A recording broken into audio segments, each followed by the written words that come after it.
think Boris Johnson's argument has always been that the UK just needs a little bit of optimism, a little bit of intestinal fortitude, a little bit of confidence to get Brexit done, and that he's the man to bring those qualities to the job. And that's the themes, again, that we heard from him in his speech. He said that the UK had been plagued by self-doubt for the past 3 years, but that he would defy the doubters, the doomsters, the gloomsters, those were his words, and get Brexit done, and get it done by the deadline of October 31. So again, he was doubling down on this idea that he will get the UK out of the European Union by that Brexit deadline, whether that means a deal with the EU or not. So again, he is threatening to go ahead with no-deal Brexit. He says he would prefer a deal, but that he's not afraid of no-deal Brexit, and telling the British people not to be afraid either, mentioning that there would be a $39 billion lubrication, or £billion lubrication. And by way of that, he means that the divorce bill that they're supposed to pay to the European Union of £39 billion,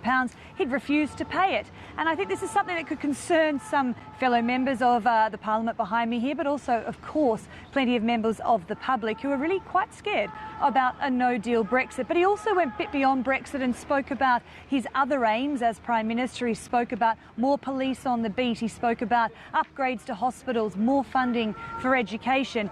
But I guess the big problem he's got right now, right today, this moment, is he needs to assemble a team around him. Now, plenty of cabinet ministers have resigned since he's been appointed Prime Minister. Now, arguably, he might have sacked them anyway because they were Theresa May's cabinet. But nonetheless, he now has to come up with a new team. So those are the meetings he's holding right now, trying to assemble the team of people around him that he thinks can bring a new type of optimism to the country.